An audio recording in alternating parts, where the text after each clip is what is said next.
Madam, அந்த கச்சத்தீவு விவகாரம் 2 நாளா பிஜேபி பெருசா பேசப்பட்டு வருகிறது. ஆனா 10 வருஷத்துல நீதியை மீட்கல சொல்லிட்டு பதிலடியாக தமிழக முதலமைச்சர் பதிலடி எல்லாம் கொடுக்க முடியாது. இப்ப நீங்க கொடுத்துட்டே இருப்பீங்க. மீட்கிறதுக்கு தான் இப்ப எல்லா நடவடிக்கை எடுக்கிறது. மரியாதைக்குரிய ஜெய்சங்கர் அதற்கான முயற்சியில ஈடுபட்டு இருக்காரு. நீங்க ஏன் கொடுத்தீங்க? எதுக்கு கொடுத்தீங்க? அது தமிழ்நாட்டோட நமது மண். அதை தார ஏன் வார்த்தீங்க? அதுக்கு பதில் சொல்லுங்க. அப்ப ஊழல் குற்றச்சாட்டு திமுக மேல இருந்தது. அன்னைக்கா இருந்த பிரைம் மினிஸ்டர் இந்திரா காந்தி அதை கையில் எடுத்தாங்க. அவங்க நடவடிக்கை எடுக்க கூடாதுன்னு அவங்க சொன்ன மாதிரி தார வார்த்தாங்க. ஆக இது முற்றிலுமாக தமிழ் மக்களுக்கு எதிரான நடவடிக்கை.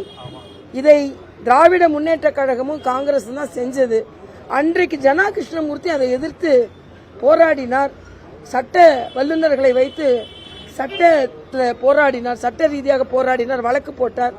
மரியாதைக்குரிய பாரத பிரதமர், முன்னாள் பாரத பிரதமர் வாஜ்பாய் அவர்கள் அதை வாலி தீவுனே சொன்னார். ஏன்னா ராமாயணத்துக்கும் அதுக்கும் தொடர்பு இருக்கிறது என்று. ஆக அதே மாதிரி கிறிஸ்தவ மக்கள் அங்க உள்ள சர்ச்சுக்கு போய் கொண்டாடுவதை ஒரு பழக்கமாகவே கொண்டிருந்தார்கள். அவர்களின் உரிமையும் பறிக்கப்பட்டது, தமிழர்களின் உரிமையும் பறிக்கப்பட்டது. சும்மா நீங்க சவால் விடலாம், ஆனா அதற்கு காரணம் நீங்க தான் என்பதை மக்கள் புரிந்திருக்கிறார்.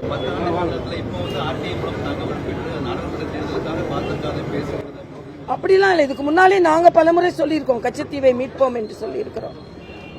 நான் என்ன கேட்கிறேன், நீங்க எது செஞ்சாலும் தேர்தலுக்கு இல்ல, நாங்க எது செஞ்சாலும் தேர்தலுக்கு.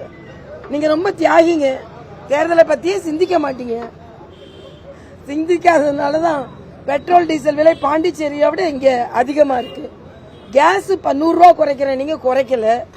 ஆக உங்களை பொறுத்த மட்டில் மக்கள் விரோதமாகத்தான் திராவிட முன்னேற்ற கழக அரசு நடந்து கொண்டு நான் வெளிப்படையாகவே குற்றம் சாட்டுறேன்.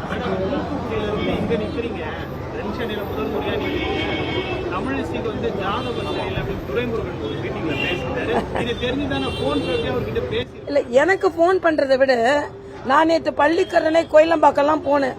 அங்க வெள்ளத்துல மக்கள் எவ்வளவு பாதிக்கப்பட்டிருந்தாங்க நான் பார்த்தேன். எனக்கு அண்ணன் போன் பண்ணி நினைக்கிறத விட அன்னைக்கு எம்பி தமிழச்சிக்கு போன் பண்ணி கொஞ்சம் அங்கெல்லாம் வெள்ளம் வந்திருக்குமா பாருன்னு சொல்லியிருக்கலாம். என்னொன்னு, அண்ணன் சொல்லி கேட்கிற அளவுக்கு நான் இல்ல, எனக்கே முடிவெடுக்கிற திறமை இருக்கு. அவரே சொல்றாரு சொகுசா உட்கார்ந்துருக்க வேண்டியதானு.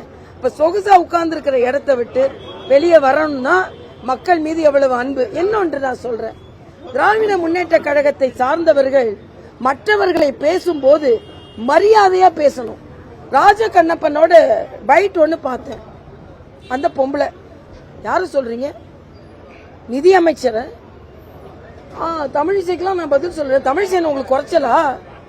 மாநில தலைவரா இருந்து உங்க கட்சியில அப்படி வர முடியாது. ஏன்னா இன்னாரோட மகன் தான் வர முடியும். நாங்கெல்லாம் அடிமட்டத்துல இருந்து 20 வருஷம் வேலை செஞ்சு மாநில தலைவரா ஒரு தேசிய கட்சிக்கு வந்தா சும்மாவா?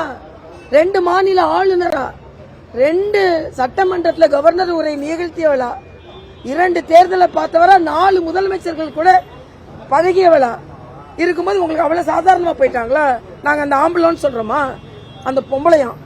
அப்ப உங்க மனசுல எவ்வளவு வக்கரம் இருக்கு பெண் தலைவர்களை பற்றி. இதுக்கு ஸ்டாலின் பதில் சொல்லணும்.